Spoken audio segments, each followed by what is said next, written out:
Deus, a graça e a paz a todos. Amém? Louvado seja Deus por estarmos aqui na presença do Senhor para aprender um pouco mais da sua santa palavra. Nós vimos na semana passada sobre as Escrituras Sagradas, que é útil para o nosso crescimento, para que possamos aprender a amadurecer no conhecimento que nós devemos ter em Cristo Jesus. Hoje vamos estar tratando sobre o seguinte tema: Jesus é suficiente para você? É uma pergunta para você nessa noite. O que vocês acham? Sim ou não? Jesus é suficiente para você? Eu quero abrir as Escrituras com a amada igreja na Epístola de Paulo aos Colossenses, Colossenses capítulo 2. Eu quero ler com vocês versículos 6 e 7. Mas nós vamos ler também versículos 16 ao 19. Vamos estar tratando um pouquinho ainda desse capítulo. Vocês vão deixar a Bíblia aberta para que possamos aprender um pouco mais sobre esse assunto, aquilo que Deus quer nos ensinar nessa noite para a glória e honra do Senhor.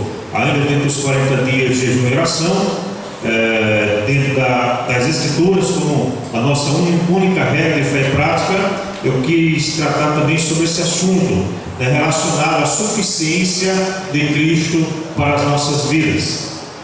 Colossenses capítulo 2, versos 6 e 7. Todos acharam? O que é que diz?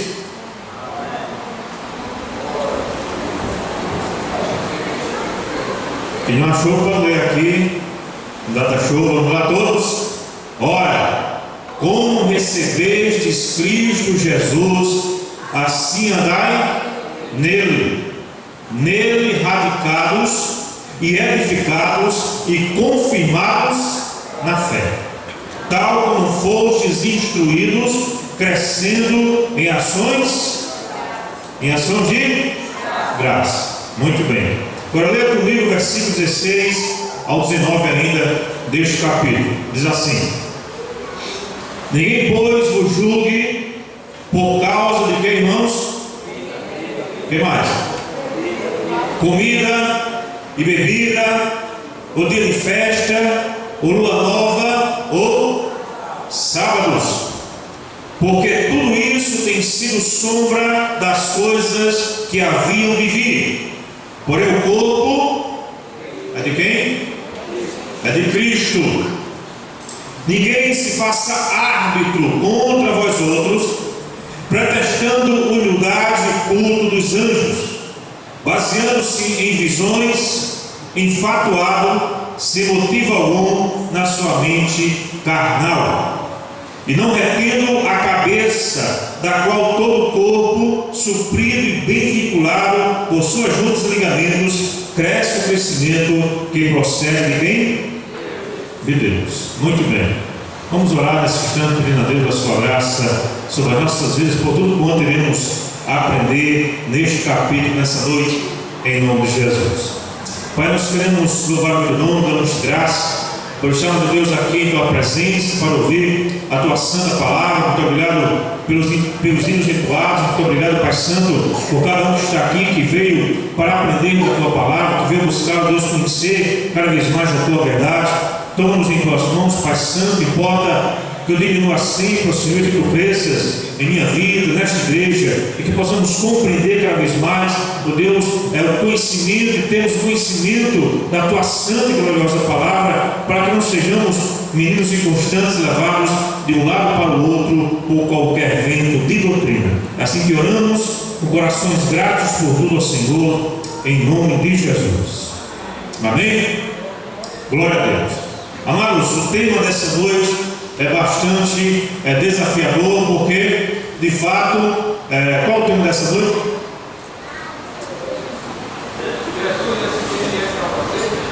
Estou prestando atenção no negócio, né? Cristo é suficiente para você? O que é que nós queremos dizer com essa frase, com essa pergunta? Cristo é suficiente? Porque, infelizmente, irmãos, hoje muita gente tem compreendido o cristianismo não como algo que Cristo é o centro de de todas as coisas. Hoje, as pessoas têm buscado igrejas, as pessoas têm buscado participar de cultos, buscando as mais variadas coisas, e muitas vezes o que menos se fala no culto é sobre o poder salvador de Jesus Cristo. Concorda comigo ou não? Sim ou não? Muito bem. E aí, vem essa primeira pergunta que eu quero pensar com vocês: o que é que motiva você a ir para a igreja? O que é que motiva o nosso coração para sair do nosso lar, tomar banho, trocar de roupa, vir para a igreja? O que é que motiva a nossa vida nesse sentido? O que é que faz com que eu saia de casa para vir para a igreja? Pergunta é essa, pergunta é simples. O que é que faz você sair de casa para ir para a igreja? Quem se arrisca a dizer alguma coisa? Adorar a Deus. Adorar a Deus. Eu vou para a igreja porque eu vou adorar a Deus. Muito bem, é um bom motivo. Sim ou não? É bom motivo ou não é? Sai da igreja, vou adorar a Deus. Muito bem. O que mais? Alguém pode dizer mais alguma coisa? Agradecer ao Senhor pelas bênçãos que Ele derramou em nossa vida, por estar vivo. É um bom motivo também ou não? Claro que é um bom motivo da gente sair de casa para vir para a igreja para agradecer a Deus. O apóstolo Paulo mesmo disse: serem vós agradecidos. O que mais? Que motivo mais nós temos para sair de casa para vir para a igreja? Conhecer mais os princípios de Deus, conhecer mais a palavra de Deus. A gente pode dizer assim: ouvir uma palavra que edifica a nossa vida. Sim ou não? Concorda ou não? Isso faz você sair de casa para vir para a igreja. O que mais? O que é que faz você sair de casa para ir para a igreja? A gente já falou: adorar, ouvir a palavra. O que mais? Agradecer a Deus. Diz no seu coração: o que é que faz você sair de casa para ir para a igreja?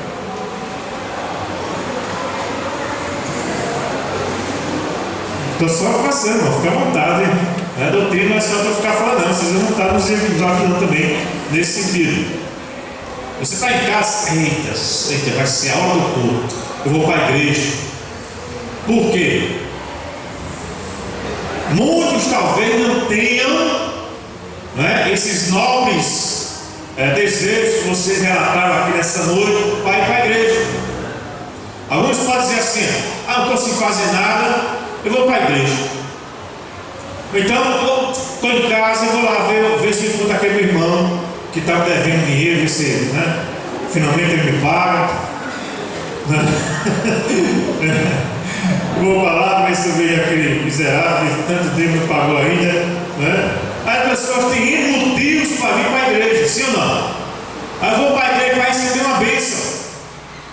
Quando sai de casa para a igreja só para receber a bênção? É ou não é? Não, vou porque hoje Deus vai me abençoar. E se Deus não te abençoar hoje, como é que você fica dentro dele? Hoje eu vou para a igreja para Deus falar comigo. E se Deus não falar? Às vezes Deus fala, mas você que não escuta. É ou não é? E às vezes você quer que Deus fale aquilo que você quer ouvir. Acontece isso ou não? Aí Deus vai e traz uma palavra que quebra as suas pernas. Aí diz: Jesus, não era isso que eu queria ouvir. Isso era para o meu irmão que faltou, não era para mim. Estão entendendo? Então, que motivo leva o crente a sair de casa hoje para ir para a igreja? Não vou falar aqui de forma geral, evidentemente. Não vou falar aqui da igreja especificamente, da nossa igreja. Graças a Deus, os irmãos têm bons motivos para vir para a igreja. Adorar a Deus, conhecer mais da sua palavra, agradecer a Deus por tudo que Ele tem feito em nossas vidas. São muitos motivos, e tem muito mais motivos que a gente sai de casa para vir para a igreja. Amém? Eu, por exemplo, quando eu ia para a igreja, para aprender alguma coisa.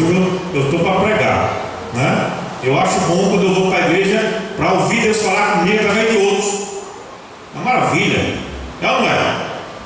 Vocês ficam só, venha nós, vosso rei nada.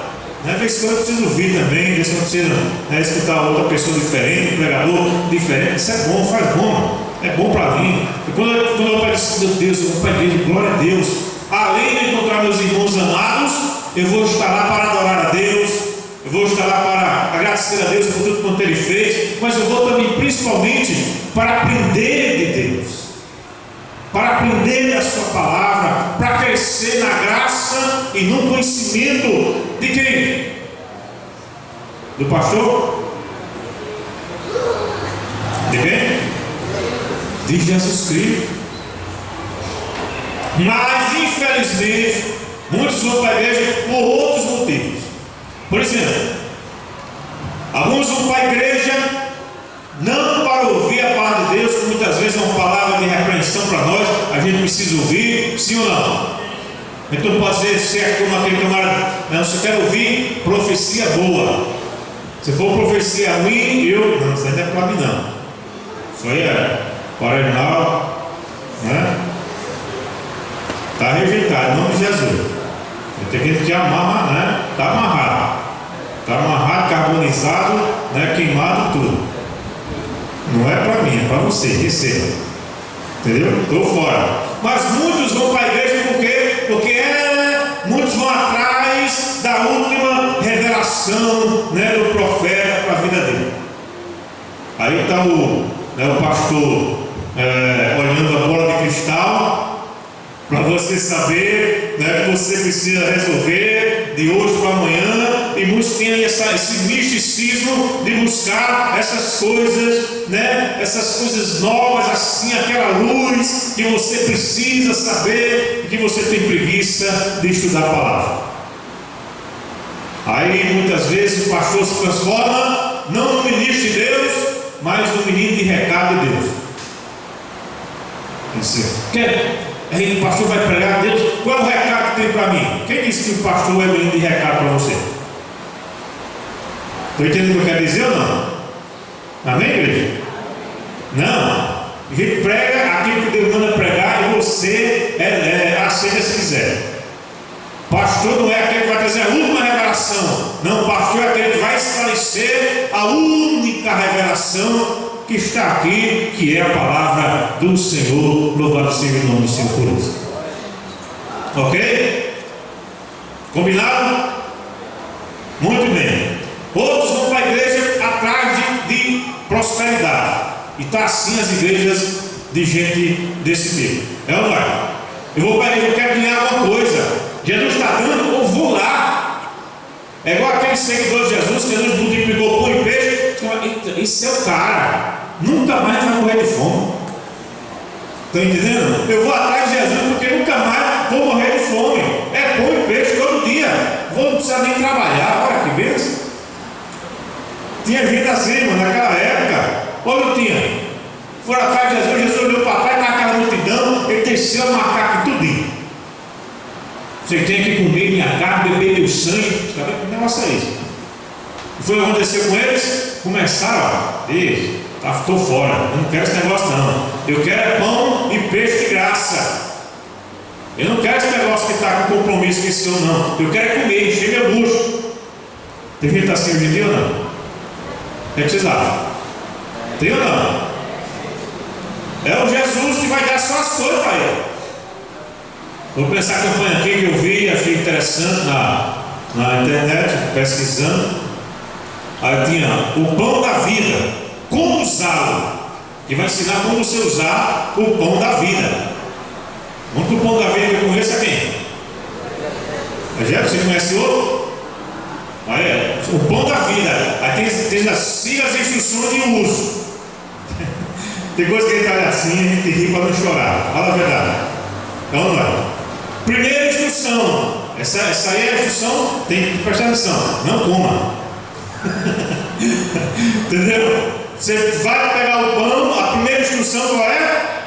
Não coma, evidentemente. Antes de comer, vai perder a bênção. Não coma. Você está lá com o pão, morrendo de fome. Não coma o pão. Segunda coisa que tem que fazer, coloque-o assim como está, atrás da porta de entrada em sua casa. e todos os males da sua casa serão atraídos ao pão.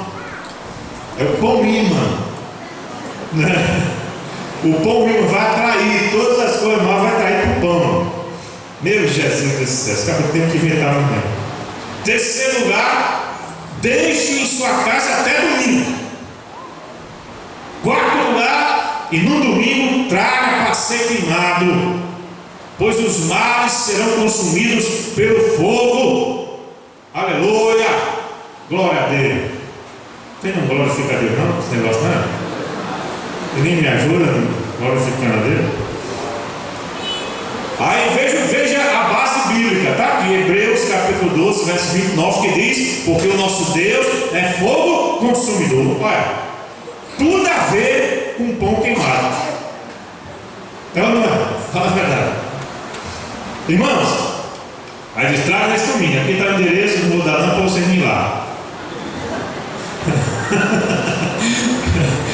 Deixa quieto, vamos passar. O que é que atrai você para ir para o culto? Aqui outra atração boa. Dia 24, 25 e 26 de agosto, isso aqui foi em 2007, já passou, de abril. Primeiro acampamento, balada gospel em Bragança Paulista. Balada gospel. E a luz assim, piscando, balada. Se tiver balada, eu vou. Perigoso você dizer isso no Rio de Janeiro, né? Não favela. Se tiver balada, eu vou, é complicado. Você pode, né? Tem que ir com um colete à prova de bala. Se tiver balada, eu vou. Olha. Aí, a frase embaixo que eu achei interessante. O barato vai ser doido, mano. Estou entendendo? O barato vai ser doido, mano. Vamos lá, doideira. Balada gospel. O que eu quero dizer com isso? Porque é isso que tem o quê? Tem o quê? Atraído pessoas para a igreja. Tem igreja que adotou um boate na igreja para atrair as pessoas para boate. Para boate gospel. Tem uma igreja que já colocou um ringue de MMA. Sabendo disso? Já teve gente que fez isso. Botar o ringue de MMA para atrair o jovem. Vamos atrair o jovem. Vamos botar aqui um ringue de MMA. Eles ficam brigando e tal, dando pancada no outro. A gente vai atrair o jovem assim. Ora, existe estratégia, existe. Mas isso aqui, irmão, já está exagerado no negócio. A grande questão é, vou botar aqui. Por que nós lemos aqui em Colossenses capítulo 2? Vamos trazer um pouquinho sobre esse tema. Porque a igreja de Colossenses, a igreja de Colossos, ela começou bem, mas depois algumas pessoas dentro da igreja começaram a pregar heresias terríveis e a igreja começou a descambar no misticismo. Começou a descer ladeira abaixo para o misticismo. Começou a absorver doutrinas gnósticas no seu seio. Começou a absorver heresia no seu meio. E aí começou a atrapalhar a vida dos crentes. E o que acontece? Preste atenção aqui. O que aconteceu foi que alguns dentro da igreja já estavam se colocando numa posição que essa posição só Cristo é quem deve ocupar. Posição de guia, posição de Senhor, posição daquele que manda em nossas vidas. Esse era o pensamento aqui quando Paulo escreveu a sua carta à igreja de Colossenses. Portanto, preste bem atenção. Hoje em dia, os cultos são feitos para o homem. Sim ou não? É verdade ou não? O que vocês acham? Concordam comigo? Por exemplo, o culto é feito para agradar o homem. Eu não estou dizendo aqui que ele não deve agradar as pessoas, claro que sim, isso é nosso objetivo. A gente tem que cada vez mais melhorar, colocar uma tocada melhor, colocar um climatizador, colocar alguma coisa, tratar bem as pessoas. Isso é um lado da história. Mas o que eu estou dizendo é que muitas vezes o homem é que toma primazia no culto. Ou seja, ao invés de a pessoa ir para adorar a Deus, ao invés de a pessoa ir para conhecer mais a palavra, as pessoas vão para estar se auto-idolatrando, colocando o homem no oração na hora do culto. E aí tudo é feito para o homem. As coisas nunca são feitas para Deus. Muitos vão atrás daquilo que Cristo pode dar, mas não por amar ao Salvador. Eu vim para aqui por quê? Porque Cristo vai me dar alguma coisa? Não, porque eu amo a esse Jesus que me resgatou, que me tirou do pecado e que me deu a salvação eterna. Isso que deve motivar o cristão a sair de casa para vir para a igreja. Em Colossos, a igreja estava desprezando a palavra e enveredando para o misticismo. Aí eu pergunto: é isso que tem acontecido hoje nas igrejas ou não? O que é que você dá? Sim ou não? As igrejas têm se esquecido da palavra, a igreja tem esquecido, de conhecer a Deus. A Bíblia diz: conheçamos e prossigamos em conhecer ao Senhor. Claro que sim. Por quê? Ora, amados, se hoje à noite estivesse aí um carro de som anunciando: hoje à noite na igreja vai ter um louvorzão, uma balada gospel, tinha mais gente aqui nessa noite ou não? Tinha mais jovem aqui nessa noite ou não? O jovem não tem tempo para ir para a doutrina, ele não tem tempo para ir para a escola dominical, ele não tem tempo, mas se tiver uma atração humana, o cara arruma tempo para tudo. É verdade ou não é? O cara ele já tem tempo, ele já acorda cedo, ele já se prepara, por quê?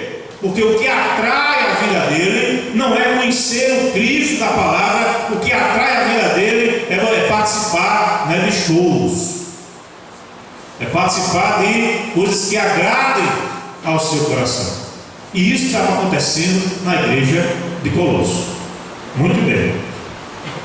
O que a gente precisa entender, veja o que diz Colossenses 2, versículo 6. Alguém pode ler para mim? Ora, como recebeste Cristo Jesus do Senhor, assim andai nele.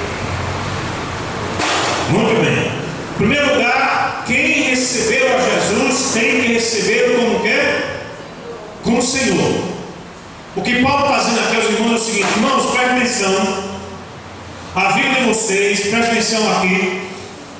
Vocês receberam a Cristo como Senhor? Se vocês receberam a Cristo como Senhor, quem manda na sua vida, quem é? É o Senhor. Quem é o Senhor? É Cristo. Como é que você quer fazer a sua vontade? Como é que você se sujeita à vontade dos homens? Como é que você quer agradar aos homens? Quem entregou a sua vida a Cristo tem Ele como Senhor, porque Ele é o Senhor da nossa vida. Diga amém? Ora, presta atenção nessa frase que eu escrevi aqui. Ou Jesus se torna o seu Senhor, ou outra pessoa vai tomar o lugar dele. Percebe o que eu disse ou não? Se eu digo que eu sou cristão, eu estou dizendo que quem manda em mim é Jesus. Ok? Eu não sou seguidor de Jesus? Então quem é que manda em você? Jesus. Mas se eu não me submeter ao senhorio de Cristo, outra pessoa toma no lugar. E muitas vezes nós temos visto por aí é que as outras pessoas têm tomado lugar. Que outras pessoas são essas? Muitas vezes é o apóstolo abençoado. O que o apóstolo disser, a gente obedece. E obedece de forma cega. Porque na cabeça desses crentes, ele é o cara que vai guiar a minha vida. Quando é o apóstolo abençoado, é o profeta da hora, ou a profetisa da hora. É ele que vai guiar, é ela que vai guiar. Ou então até mesmo pastores têm se colocado como guia das pessoas. Presta atenção no que eu vou dizer. Ora, isso quer dizer, pastor, que o pastor deve ser o nosso orientador? Orientador é uma coisa, Senhor da vida de vocês é o quê? É outra. Eu não posso ser Senhor da vida de ninguém. Diga amém? Amém mesmo? Eu sou apenas o orientador de vocês. Eu digo a vocês assim, cara, eu posso orientá-los segundo a palavra, porque a palavra diz isso. Eu sou um orientador. Eu estou para ajudá-los a descobrir o que o Senhor quer. Mas quem é o Senhor de verdade? Sou eu? Sou eu? Quem é? Jesus Cristo. Posso ouvir um amém? Não? Glória a Deus. É Jesus Cristo, irmãos. Aí a gente pensa, mas pastor, não diga isso. Se você disser que Cristo é o Senhor, as pessoas não vão, lhe obedecer. Pelo contrário, as pessoas que têm Cristo como Senhor estarão submissas a quem o Senhor colocou na igreja. Entendeu a diferença? Não? Mas se a pessoa tiver o homem como Senhor, ele não vai dar ouvido ao que o Senhor lá de cima disser. E infelizmente, irmãos, muitos têm entrado por esse caminho, e é o que estava acontecendo aqui em Colossenses. Muitos estavam se colocando como guia da vida dos outros. Aí Paulo dizer, preste atenção, não é assim. Só há um guia, só há um mestre, só há um Senhor, e o nome dele é Jesus de Nazaré. A igreja tem que entender isso. É o que a Bíblia nos ensina. Amém, irmãos? Está claro isso? Ora, o que a gente tem escutado por aí são coisas absurdas. Absurdas. De pastores que dizem, por exemplo, para os irmãos vender tudo que tem e dar para a igreja. Aos coitados, querem obedecer a Deus, mas pensa que obedecer a Deus é obedecer a maluquice do pastor. É assim ou não? Aí vai obedecer a maluquice do pastor. Aí depois quebra a cara. Ou não quer? Aí depois sai da igreja. Aí fica com raiva de quem? De quem, irmão?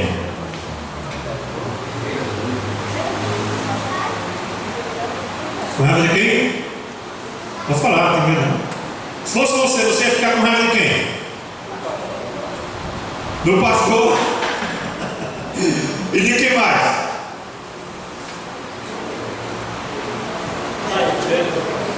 Da igreja, do pastor. Se a madeira me enganou, pastor miserável, tomou meu dinheiro. Manda vender tudo e agora vou atrás do pastor. Não, porque você tem pouca fé. Não, porque você não confiou. Tem mais nada a ver com isso, não. Olha, tem números e números e várias histórias desse tipo. Amados? E o pior é quando a pessoa sai e fica com raiva de Deus. E tem muitos que se afastam da igreja com raiva de Deus, de uma coisa que Deus não tinha nada a ver. Estou entendendo o que eu estou dizendo? Ele disse, meu querido, não foi eu, isso é doidice dele. Você inventou de entrar porque você quis. Estou entendendo? Isso é doidice dele. Para dizer isso, irmão, tem que ter coragem para dizer um negócio desse. Porque a maioria, a grande parte dos líderes que a gente vê hoje em dia, eles querem ser os juízes da vida dos crentes. Existe até hoje a doutrina chamada de cobertura espiritual. Tem algumas coisas que dá para se aproveitar, mas na maioria dos casos, o que significa essa doutrina? Cobertura espiritual significa que você está debaixo da cobertura do seu pastor. E você só pode fazer alguma coisa se o seu pastor autorizar. Aí tem um cara que diz, pastor, posso orar? Eu vou ver se você pode orar. Está entendendo como é que funciona esse negócio? Irmãos, isso é terrível. E as pessoas vivem debaixo dessa submissão, dessa escravidão. Já teve casos, só para citar uma doidice, de uma pessoa estar na igreja, não está se sentindo bem, ela ia para outra igreja, disse, eu não aguento, eu quero ir para uma igreja que pregue a palavra séria. Aí disse, vou falar com o seu pastor, disse, pastor, eu estou saindo dessa igreja, eu quero ir para outra. Sabe o que o pastor disse a ela? Disse, se você sair da minha cobertura, Deus vai matar você.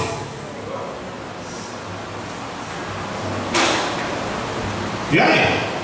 Se existe ou não existe? Existe ou não? Se você sair da minha cobertura, você vai adoecer, vai ter um câncer. Ou se você sair, você nunca mais vai prosperar. Por que o pastor diz isso? Vamos pensar. Por quê? Raciocínio comigo. Como diz aquele jornalista, o nome dele, que ele conta para mim. O nome dele? Marcelo Rezende, né?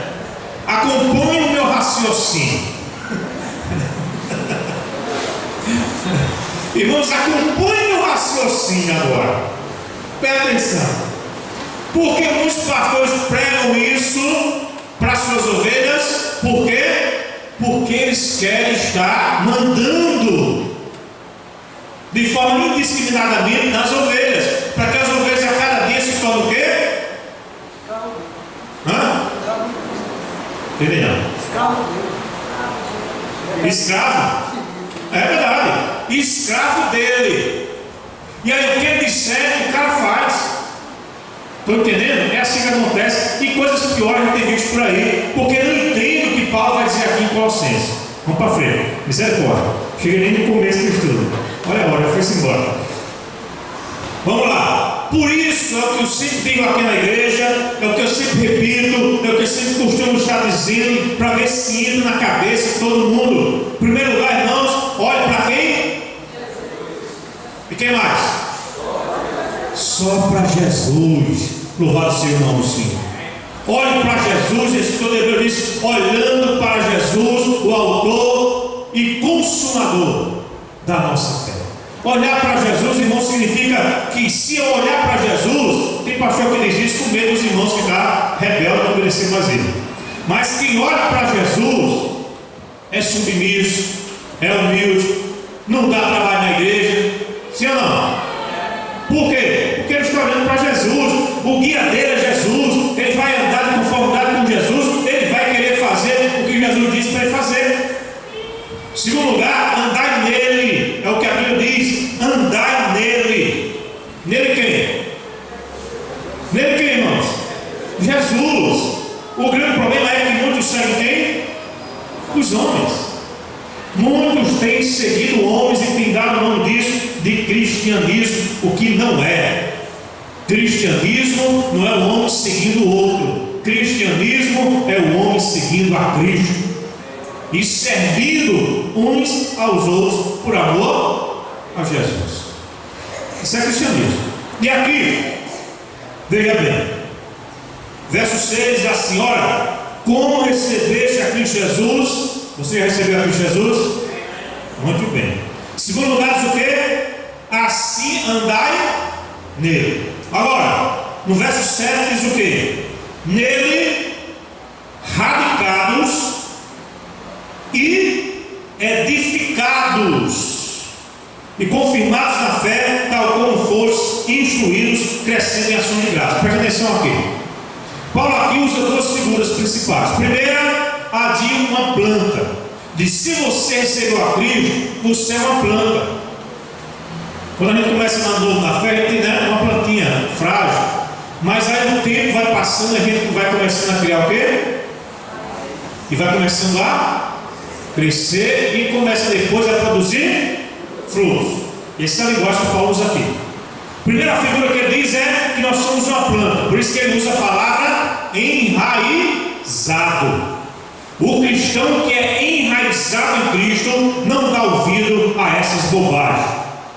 Não dá ouvido a campanha de Sabroso, não dá ouvido a nada disso, não dá ouvido a misticismo da igreja, não dá ouvido a nada disso. Porque ele sabe que Cristo é o seu Senhor. Ele está enraizado. As raízes, a raiz tem que ser profunda. Agora pergunta a você: para ter raiz profunda é do dia para a noite? É preciso o quê? Tempo. Leva tempo. Para eu crescer em Cristo leva tempo. Não é eu me converti hoje, daqui a uma semana eu já estou conhecendo nada disso.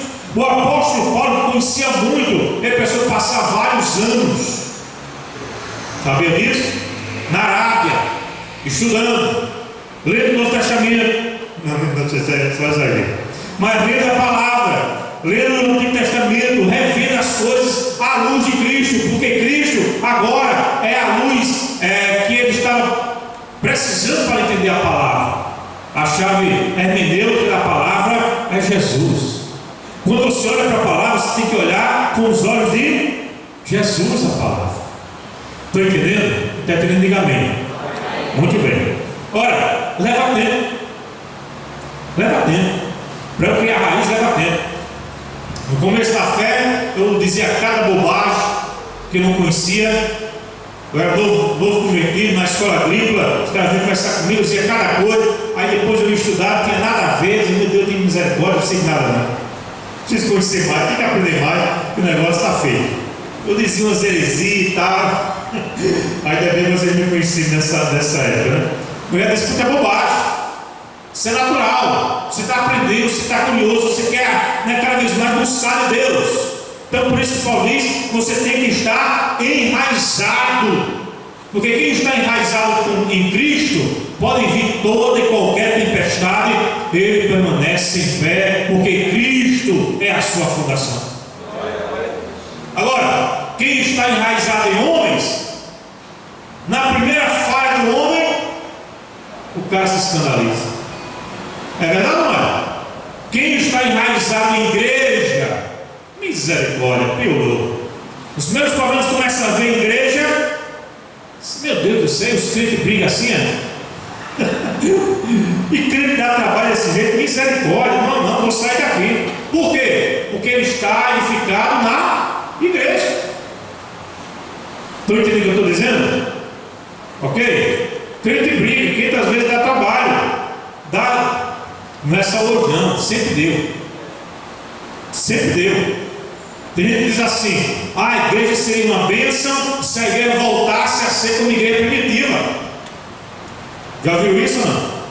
Se a igreja fosse como uma igreja primitiva, era uma igreja, né, de poder, de milagre e tudo mais. Mas se você prestar atenção, todas as cartas de Paulo foram escritas na igreja primitiva. Ou não foi? Aí eu pergunto: que igreja Paulo escreveu que não tinha problema? Qual? Você olha para Corinto, misericórdia. A igreja de Corinto, eu não queria ser pastor dessa igreja. Misericórdia. A igreja melhorzinha que tinha era de Filipe, a igreja filipense. A melhorzinha carta que Paulo trata é na igreja filipense. Era uma das melhorzinhas que tinha naquela época. Estão entendendo? Mesmo assim, já tinha uns camaradas na igreja de Filipenses que se achavam melhor que os outros. Alguns estavam definindo até a impecabilidade do crente.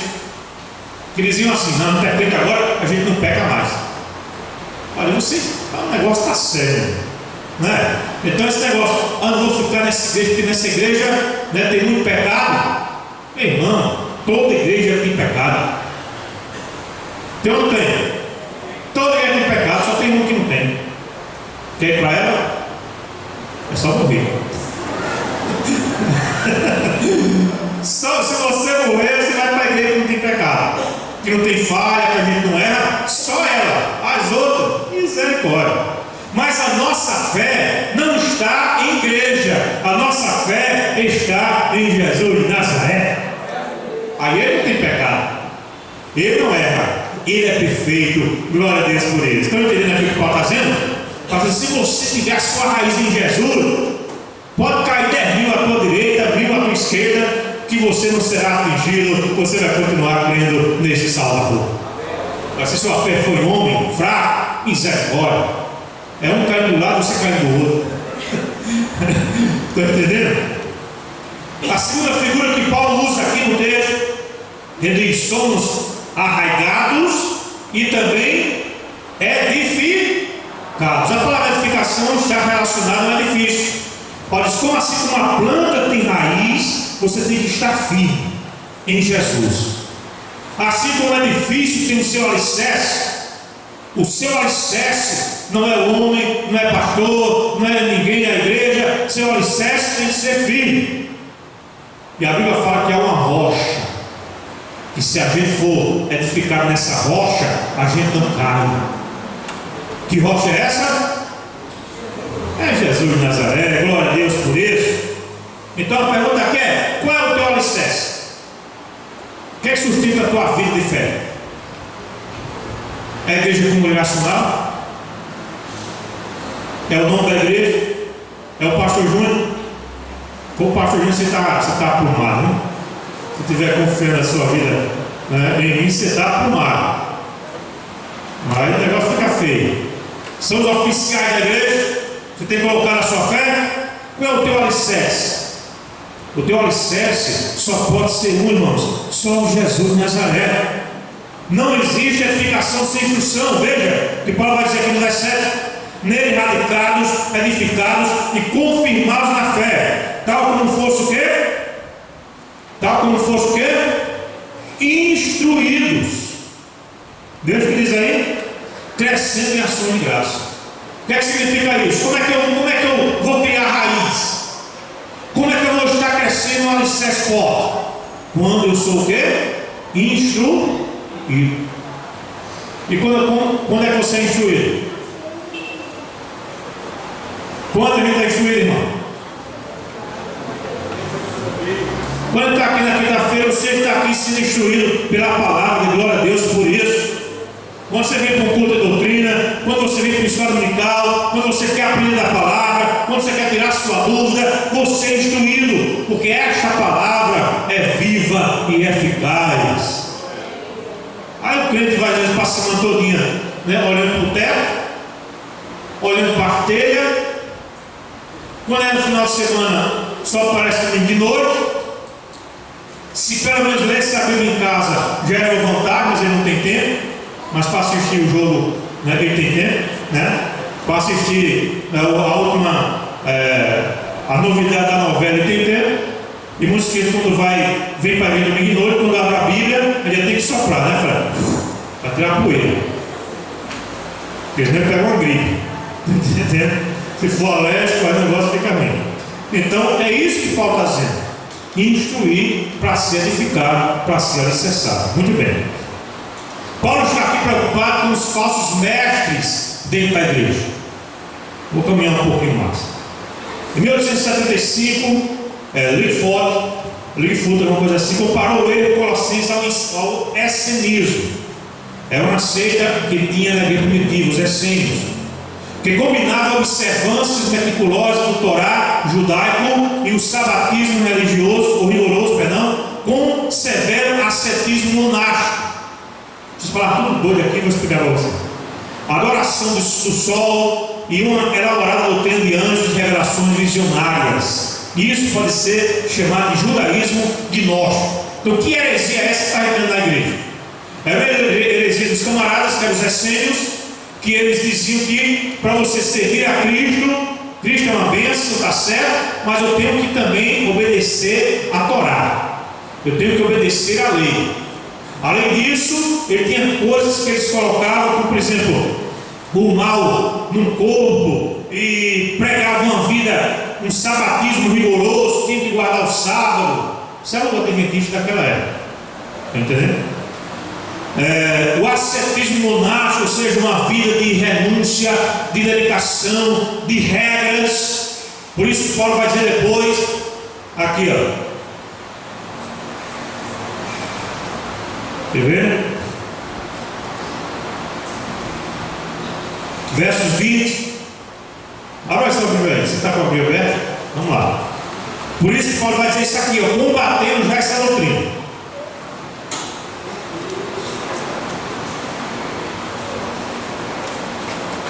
Vamos lá, rapidinho, para a gente ganhar tempo. Colossenses 2, versos 20 ao 23, diz assim, ó: se morreste com Cristo para os rudimentos do mundo, por que, como viveste no mundo, vos sujeitais a ordenanças como não nos isto, não proves aquilo, não toques aquilo outro? Isso é o que os gnósticos diziam. Por quê? Porque eles diziam que isso trazia santidade. Não posso. Eu não posso lavar meu cabelo com shampoo, porque isso é coisa do mundo. Não posso depilar minhas pernas, porque isso é do mundo. Não posso usar desodorante, porque a Bíblia diz que nós já temos um bom perfume de Cristo. Não é brincadeira não, você vê que pessoas pregam isso. O crente não pode usar desodorante não, porque isso é vaidade. Isso é coisa do mundo. A Bíblia diz que nós já temos o bom perfume de Cristo. Ou seja, para eles, para ser crente, a gente tem que ser sem juízo e ainda por cima feder. Essa é a visão que as pessoas têm, estão entendendo? E ainda ser sujo, não cuidar da sua higiene pessoal. Aí daqui a pouco tá a mulher misericórdia, não tem que aguentar, chegar perto. A mulher vai dar um abraço no seu namorado, o namorado cai, a mulher dá um chamão, é que o negócio está bravo. Entendeu? Não é pecado usar desodorante, né? Perfumezinho bom, tudo bom, melhor ainda. Não puder, um fraquimento, um negócio de usar perfume, se ajeitar, isso não é pecado, não. É por isso que nós diziam. Aí veja bem. Verso 22. Segundo o que? Os preceitos e doutrina de quem? E são preceitos e doutrina de quem, irmãos? Do homem. Isso é coisa do homem. Pois que todas essas coisas com o tempo, com o uso, se destroem. Vou falar um pouquinho mais sobre isso, se der tempo ainda. Tais coisas com efeito tem o quê? Aparência de sabedoria. Isso é só aparente. Você vê as pessoas com a saia lá embaixo, aí olha assim na rua e diz: eita, que santa! Santa, aquela mulher santa, olha o vestido dela como é longo. Aí você olha direitinho, se é mínimo até a língua também. A língua é longa. Está entendendo? É igual aquela história que chega uma crente congregacional, vou dizer que é congregacional, está no ônibus, está lá com a Bíblia na mão, de brinco, batom, ajeitadinha, mandou escovar o cabelo, tudo mais, toda arrumadinha, cheirosa. Aí sobe outra crente no ônibus, né, sai lá embaixo, a mão comprida, assim, se maquiar sem nada, toda produzida, toda arrumada, parecendo uma muçulmana e tal. Aí olha para aquela crente, aí diz: você é da congregacional, né? Aí a irmã congregacional olha para aquela: sou, por quê? Não, porque eu logo vi vestida desse jeito, só pode ser da congregacional. Aí aquela irmã congregacional olha para aquela crente e a senhora de tal igreja, né? Eu vou dizer o nome aqui, alguma coisa de Deus. Você é de tal igreja, né? Aí diz: sou, por quê? Você conheceu pela santidade? Não, pela língua grande. Não tem crente assim. Ou não tem? Tem crente assim, só Jesus na causa. Vai ser juiz da vida de outro. Olha, isso é tudo falsidade de rigor ascético. Rigor, isso é rigor ascético. Todavia não tem valor algum contra a sensualidade. Tem? É o que Paulo está dizendo, é isso. Amados, claro que a gente deve se vestir com modéstia, com decência, é uma coisa. Amém? Mas você impor determinadas coisas como forma de santidade é outra. Tem nada a ver com santidade isso. É o que Paulo está dizendo aqui, irmãos. Presta atenção. Isso tem valor contra a sensualidade? Tem? Se tivesse valor, essas irmãzinhas nunca faziam bobagem. E às vezes é as que mais fazem. Estão entendendo? Ou seja, o que eu estou dizendo isso? Que quanto mais opressora o sistema, mais dá vontade de você quebrar a regra. É verdade ou não é? Sim ou não? Ora, vou dizer assim: tal sítio, eu já fiz isso quando era criança, quando era adolescente. Tal sítio tem umas goiabas, e aquelas goiabas é proibido. Aí você tem a goiaba que você compra na feira com R$1. Mas qual é que chama mais sua atenção? Qual é que atiça mais seu juízo? Você passando num sítio, aquele pé de goiabeira lá, você sabe que não pode pegar. Já perto da seca, você olha assim, meu Deus, goiaba bonita.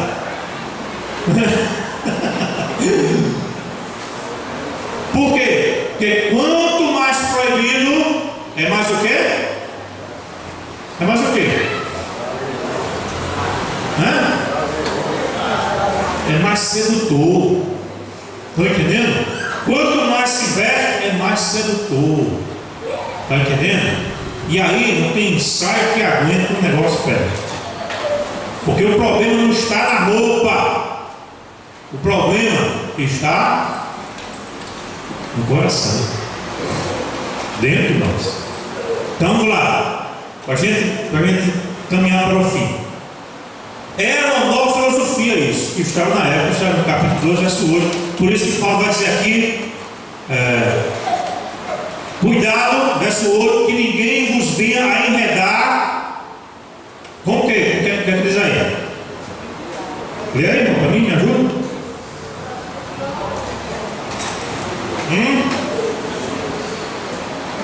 Cuidado para que ninguém vos venha enredar com sua filosofia. De quem era a filosofia? Era do cara, era do grupo. Estão entendendo? Filosofia é uma coisa, isso aqui é heresia. Que pode fazer essa filosofia, a gente não é contra filosofia, eu estudo filosofia, já dei aula de filosofia. Filosofia na verdade significa simplesmente o amor pelo conhecimento, o amor pelo saber, e a gente tem que ter isso, o amor pelo saber, pelo conhecer. Que Paulo está condenando a estudar filosofia. Tem gente que interpreta dessa forma, de forma alguma. O que Paulo está falando aqui é da filosofia gnóstica, que a gente tem que combater. Amém? Amém? Já dei a palestra aqui sobre filosofia e ciência à luz da Bíblia. Filosofia não é heresia. Algumas heresias é que são filosofias. Estão entendendo? E uma das heresias era o gnosticismo que Paulo estava combatendo aqui. Que Paulo está dizendo aqui, tenha cuidado para que ninguém venha arredar com a sua filosofia, com a filosofia dele, desses gnósticos. E vãs sutilezas, conforme a tradição de homens, conforme o movimento do mundo, e não segundo Cristo. É isso que Paulo está dizendo. Ora, Rousseau disse que os colossenses estavam sendo atraídos por uma salvação mística, intelectual e especulativa, e pela busca de contato benéfico com os poderes espirituais. Procuravam uma perfeição, não moral ou espiritual, mas teosófica, uma coisa mística, uma coisa que esquecendo de quê? Da palavra. E é só o que a gente vê hoje em dia. Pessoas em busca de conhecimentos místicos ou de experiências místicas que se esquecem dos princípios já estabelecidos pela palavra do Senhor. É como muita gente diz assim: eu não quero saber o que a Bíblia diz, eu quero saber o que eu senti. A gente diz assim ou não? Não, mas a Bíblia diz isso. Não quero saber o que a Bíblia diz, quero saber que eu senti aquele arrepio gostoso. Eita coisa! Se eu sentir o arrepio, então está valendo. Cuidado com esse negócio de sentir arrepio, às vezes não vai não, às vezes é complicado. Complicado, nem todo arrepio é de Deus. Ou seja, cuidado com isso. Hendrickson diz que o propósito principal dos falsos mestres era atacar a doutrina da suficiência de Cristo. Ou seja, para Paulo, Cristo é suficiente. Aí disse: não é apenas Cristo, tem que praticar o judaísmo. Não é só Cristo, a gente tem que buscar se abster de certas coisas. Não toque nisso, isso é pecado. Não toque naquilo, não prove isso é pecado. Tem crente hoje que não come certas coisas porque acha que é pecado. Eles pregavam que ninguém poderia ser salvo e chegar à perfeição, sendo por meio de seus regulamentos legalistas. Os falsos mestres queriam transformar a religião numa questão de regras e prescrições sobre comidas e bebidas. É o que nós vimos hoje. A gente pensa que esse negócio é novo. Não, já há muito tempo já existia aqui no tempo de Paulo. Eles diziam assim: se você não comer tal coisa, você é mais santo do que aquele que come. E você que come certas coisas, você está pecando. Aí Paulo vai dizer lá em Romanos: que bobagem é essa? Quem come, dá graças a Deus e come. E quem não come, o que é que faz? Dá graças a Deus também e não come. Todo jogo dá graças a Deus. Estão entendendo? Que Paulo está dizendo aqui: ninguém julgue um ao outro, porque isso não faz ninguém mais santo que o outro. Deu para entender aqui ou não? Amém? Depois eu vou trazer mais um estudo mais específico sobre a questão da comida. Mas o que Jesus disse também isso: o que contamina o homem é o quê? Não é o que entra, não? censuraram Jesus por causa disso. Ah, estão pecando. Quem foi que disse? Pecando estão vocês que estão julgando. Não pode comer pecado. Aí Paulo disse: não, fique na sua, não é? Se alguém lhe chamar para determinado lugar, se tiver um crente desse, para evitar escândalo, não coma. Tem a vontade, é vir por causa desse crente fraco, porque há uma lei maior que a lei do amor. Mas se não tiver, meu irmão, ora, dá graça a Deus e bota para dentro em nome de Jesus. Porque quem come, dá graça a Deus, é igual, por exemplo, a buchada. Está o crente lá que tem a sua liberdade em Cristo, está buchado, ele, Jesus, glória a Deus, muito obrigado por essa buchada, aleluia, que buchada maravilhosa, eita, que buchada gostosa, e come, ai, glória a Deus. Entendeu? Aí está outro crente lá que vai no jantar, tem buchadas, eita, graças a Deus, Senhor, porque eu não como essas coisas. Vou comer meu franguinho, né? Minha galinha com feijão verde, eu não como isso. O que é que Paulo está dizendo? Eu estou em Deus glorificar a Deus. Amém? Agora eu não posso dizer que você que come é mais santo que você que não come, ou vice-versa. Deu para entender? Paulo vai falar aqui, por exemplo, ninguém vos vinha arredar filosofia, vã e sutileza. A palavra vã e sutileza também é traduzida como raciocínio falazes. É a tradução do termo grego pitanologia. Praticamente equivale à expressão enrolar alguém. É o que Hernando Dias Lopes, por exemplo, diz. Ou seja, a expressão, o que é que Paulo está dizendo? Ninguém enrola vocês, irmão. Que crente é fácil de enrolar demais. Crente que não conhece a palavra, a gente enrola fácil. Estão entendendo? É só a gente saber fazer o negócio. Se eu quisesse enrolar vocês, eu enrolava aqui de maneira muito fácil, que não está na minha aí. Tem uma tem pastor, é uma benção de Deus. Entendeu? Mas eu tenho temor do Senhor. Diga amém. E graças a Deus por isso. Não enrolar vocês aqui. A palavra grega silagoguém é usada por Paulo para enredar. Ninguém enrede vocês. O que é que significa isso? A palavra grega significa sequestrar. A palavra era usada no sentido de raptar. E aqui é a figura de desviar alguém da verdade e colocá-lo na escravidão do erro. Isso significa enredar. Entendeu? Enredar em português significa também colocar numa rede, prender. O que as pessoas estão fazendo? Enredando o crente. O que é que os falsos profetas estão fazendo na igreja? Enrolando os crentes. Estão entendendo? Enrolando. Enredar, colocar numa rede, prender. Quando alguém está pescando, ele joga a rede, ele faz o quê? Ele prende aqueles peixes, não é isso? É o que os falsos profetas estavam fazendo com os crentes. Aqui, ele está preso, ele está na minha mão, ele vai fazer o que eu quiser.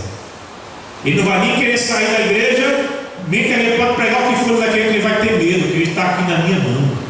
Irmão, quem tem Jesus está nem aí para falso profeta, porque ele confia em Jesus de Nazaré. Mas o pastor diz tal coisa. Não, o pastor pode dizer o que quiser. O que importa é o que Jesus disse. Estão entendendo, irmãos? O que importa é o que Jesus diz. Essas falsas filosofias tinham 3 características. Em primeiro lugar, era baseado em quê? Tradição humana. Quantas coisas hoje em dia são baseadas em tradição humana? Não tem nada a ver com o Evangelho. Tem um monte de coisa por aí que as pessoas pregam, irmão, é só tradição humana. Muitas delas usam costume, muitas delas coisas que tem, colocam para prender as pessoas. É horrível. Por exemplo, aqui, povo de Deus, cuidado com enganação. Que enganação? Galho de arruda, aí tem crente usando galinha de arruda. Você com ela, que é isso, irmão? Não, isso aqui não tem nada a ver não, pastor. Isso aqui é entendeu? Para proteger, de todo mal olhado. Espada de São Jorge, os crentes plantando a espada de São Jorge na casa. Tem quem a casa de crente acaba chega assim e vê logo umas espadas de São Jorge. Tem espada de São Jorge assim. Eu não perguntei o que é, não perguntei por que plantou. Pode ter confusão, tá entendendo? Deixa o cara na dele, ó, fica na tua. Não vou nem perguntar por que tu plantasse essas espadas de São Jorge aqui. Tem uns que plantam porque acham bonito, né? Mas tem uns que é para proteger. Espada de São Jorge, vai proteger. Vai proteger aqui. Sal grosso. Os que tudo atrás de sal grosso. Irmão, não tem nada contra sal grosso. Você tem? Eu sou a favor de sal grosso. Principalmente em cima da picanha, assim, ó. Em cima da picanha, na maminha. É uma maravilha. Sal grosso para mim é fantástico, né? Eu compartilho. Fita milagrosa. Irmão, que diferença há disso aqui do misticismo da macumba gospel? Isso é macumba gospel. Macumba gospel, macumba é a mesma coisa. Pessoas que atrás de fitinha, né, com o nome de Jesus, você vem me proteger, né? E quando se torar, o milagre vai acontecer. Glória a Deus. E eu vou contar a bênção lá na igreja. Entendeu? E não acabe com isso. Sem ignorância. Tudo isso era usado quando éramos no mundo. Mas agora essas superstições gospel já estão dentro das igrejas e sendo usadas em campanha. Sim ou não? Superstição gospel. E meu Deus do céu, ficando, o que é que esse povo está crendo? Que Cristo é esse? Que Cristo é esse desse povo? Precisa de alguma coisa para nos proteger. Tem que andar com um saquinho, negócio, tem que dar carteira para proteger. Meus irmãos, quem nos protege é o sangue de Jesus. Ou você não crê nisso? O sangue de Jesus nos purifica de todo pecado. Você lembra do anjo expiador lá, Moisés e tudo mais, que mandou aspergir o sangue nos umbrais da porta, e quando passava o anjo, o que acontecia?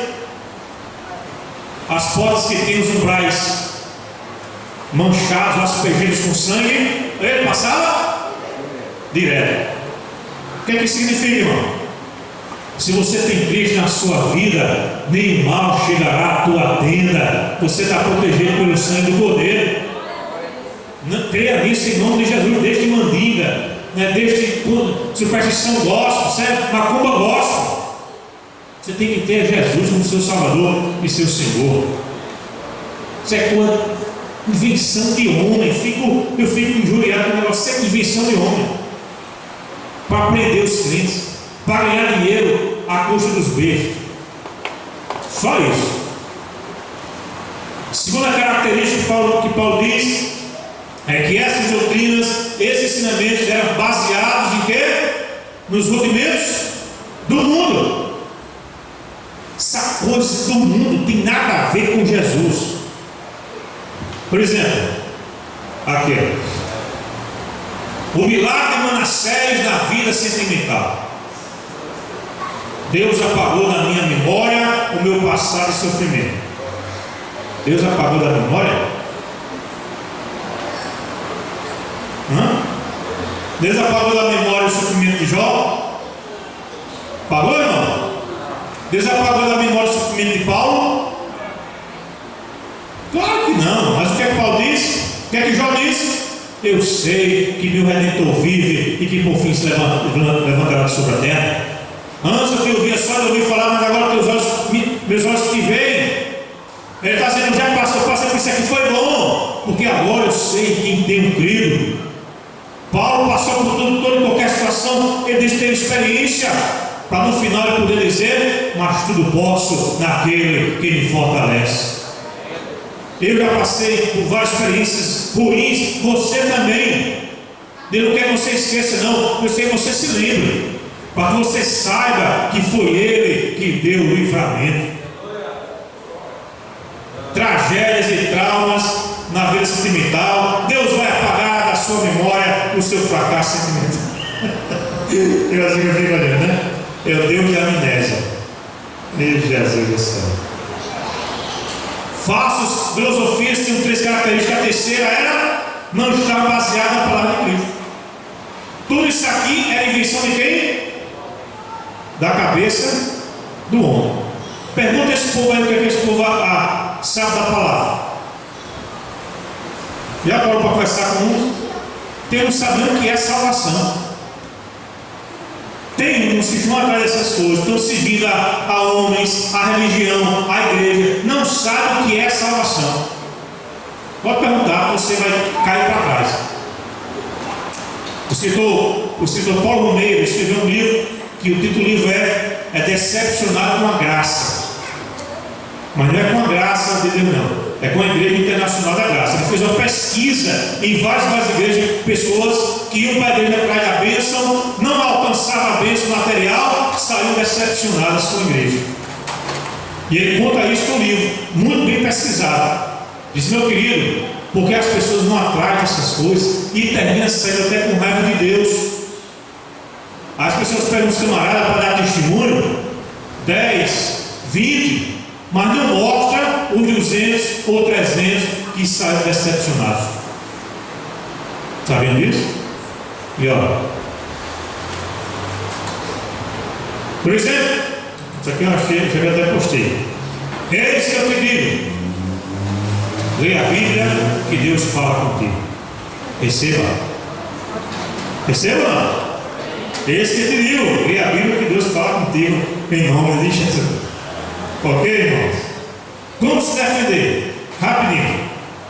É o que Paulo vai dizer. As armas da defesa da igreja está aqui, verso 9 e 10. Em primeiro lugar, saber quem é Cristo. O que é que diz Colossenses 2:9?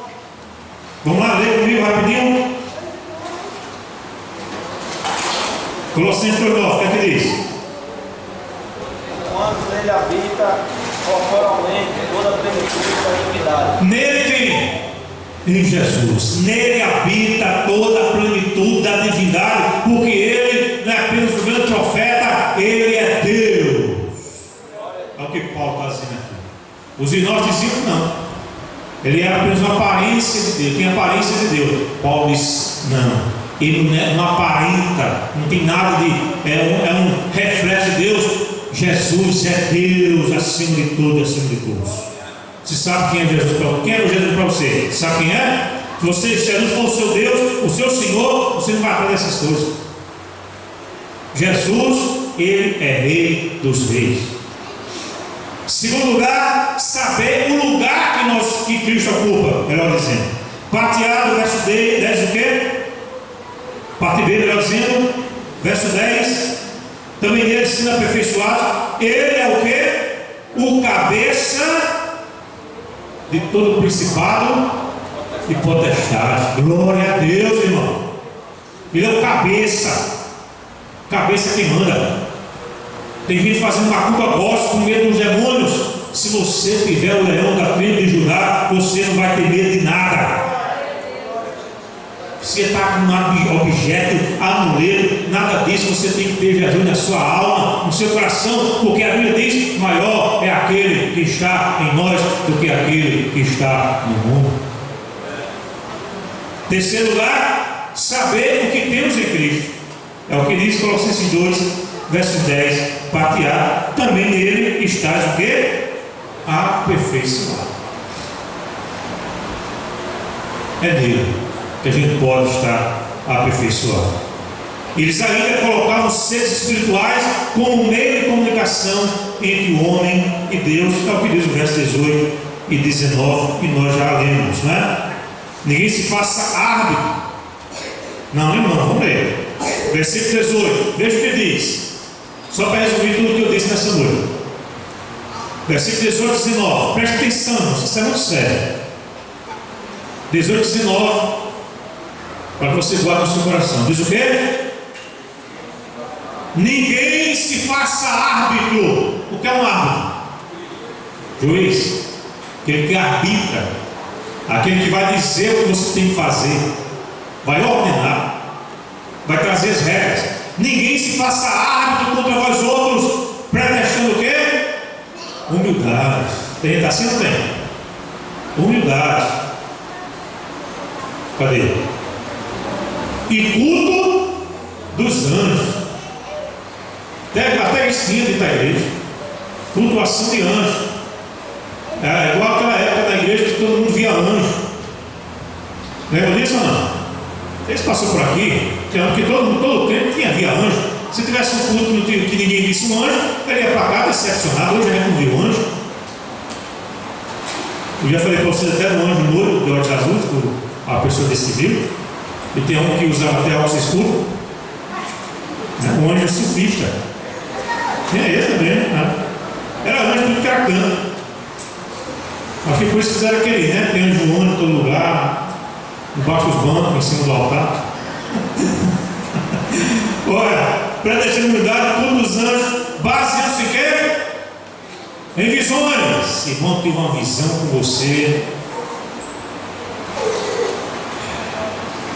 Eu não ia falar, não. É coisa da terra dele. Eu não ia falar, não. Mas Deus está tocando no meu coração. Eu disse a Deus: Deus, manda outro. Mas eu disse: é você. Irmãos, eu creio em revelação, eu creio em profecia, você sabe disso. Amém ou não? A gente já pregou sobre isso aqui, falando sobre os dons, eu creio em tudo isso. Agora, não guie a sua vida por essas coisas. Nós temos que guiar a nossa vida pela palavra do Senhor.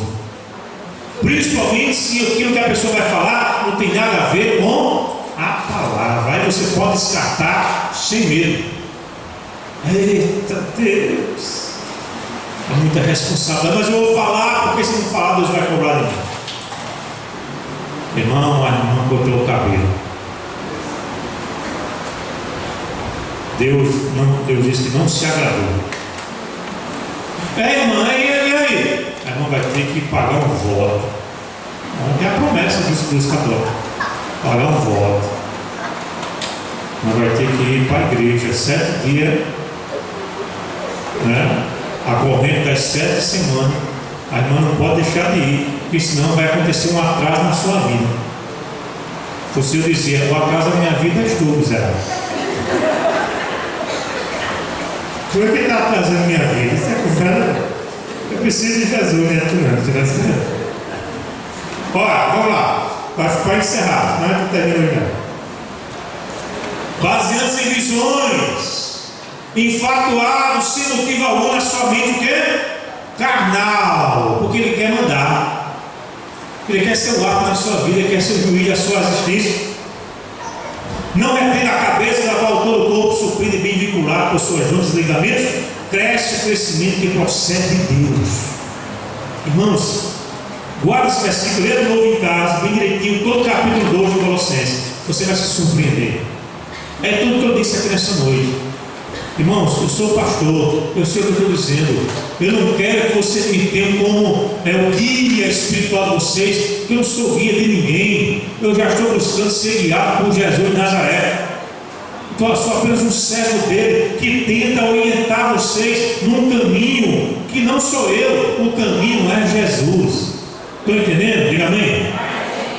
Não se baseie nessas coisas, em doutrina de homem, caia fora disso. Busque a Cristo cada dia, cada momento, conhecendo o Evangelho, conhecendo a sua palavra, e com certeza Deus vai abençoar vocês cada vez mais, em nome de Jesus. Aí a pergunta final é essa: será que Jesus é o suficiente em sua vida? É você que responde nessa noite, para a glória do Senhor. Quero terminar com essa frase que eu achei bacana do pastor José Bruno, da Casa da Rocha, vocalista da banda Resgate também. Ele disse, essa frase aqui é tremenda, veja bem, ele disse: a sede pela prosperidade a qualquer custo e o triunfalismo estão te impedindo de ver o mais precioso e suficiente que você já tem, que é Jesus. E isso, infelizmente, tem acontecido com muitos crentes, desviando o olhar para as coisas dessa terra, tem se esquecido que o mais precioso nós já temos, a pérola de grande valor, e a pérola de grande valor é Jesus de nossas vidas. Vamos ficar em pé, irmãos, e vamos orar. Eu agradeço a Deus pela paciência de vocês, por vocês estar conosco nesta noite para ouvir um pouco mais da palavra do Senhor. Com certeza, se tivesse aqui nessa noite a corrente da prosperidade, por crer ganhar dinheiro, tinha muito mais gente aqui. Se tivesse nessa noite cantor, gospel, fulano de tal, vai estar Se a gente anunciasse, por exemplo, domingo você não deixa de vir, vai estar aqui o último profeta trazendo as últimas revelações para a sua vida, o cara, né, que tem visão de raio-x. Tem muito mais crente aqui, estão entendendo? O cara que revela o oculto e o escondido vai estar aqui. Tinha muito mais gente aqui, mas quem está aqui não é o cara que revela o oculto e o escondido, não é o cara que vai te dar chave de prosperidade, não é o cara que vai te dar carro novo do ano, não é o cara que vai mudar a sua casa, nada disso. Quem está aqui é aquele que disse: eis que estou convosco todos os dias até a consumação do céu. Quem está aqui, irmãos, é Jesus de Nazaré. Não é o pastor Júnior, não é nada disso. Estamos aqui por Jesus. Amém? E se Jesus não for suficiente para atrair os crentes, eu não quero colocar outra coisa aqui na igreja. Para mim, ou Jesus atrai as pessoas, ou é melhor a gente não ter nada para atrair. Porque infelizmente os crentes hoje estão atrás de todo tipo de coisa, de pregador famoso, de cantor gospel, né, de bênção material. Mas o que a Bíblia diz? Quando essas coisas chegarem ao fim, quando nos encontraremos diante do Senhor, o que Ele vai dizer de cada um de nós? Paulo já disse: buscai as coisas lá do alto, não as que são da terra. Olhai para Jesus, amados, em nome de Jesus. Pai, nós queremos louvar o teu nome nessa noite, queremos te agradecer por tudo quanto ouvimos, Pai Santo. Queremos, meu Deus, que continues trabalhando em cada coração, Pai amado, que nós possamos colocar os nossos olhos não em determinado líder, não em pastor abençoado, não em cantor gospel famoso, não em pregador de televisão, não naquele que quer nos dar coisas materiais, mas que a gente coloca os nossos olhos todos os dias em Jesus de Nazaré, aquele que está conosco, aquele que segura pela nossa mão e diz: não temas, não te espantes, eis que estou contigo, eis que eu estou aqui para te fortalecer, para te guiar, para te fazer seguir na justiça, para te fazer conhecer a minha palavra. Oh Deus, em nome de Jesus, que não haja outro desejo a não ser o desejo de te conhecer cada vez mais, a não ser o desejo de estar com os joelhos dobrados diante dos reis dos reis e Senhor dos senhores. Livra-nos, oh Deus, de toda idolatria. Livra-nos de toda idolatria, quer seja humana, quer seja material. Livra-nos, ó Senhor, e que possamos adorar somente a Jesus, o meu Salvador, o meu Senhor, o meu Libertador. É assim que oramos, com corações gratos por tudo, ó Senhor, em nome de Jesus. Que a graça e a paz do nosso Senhor Jesus Cristo, o amor de Deus, o nosso eterno Pai,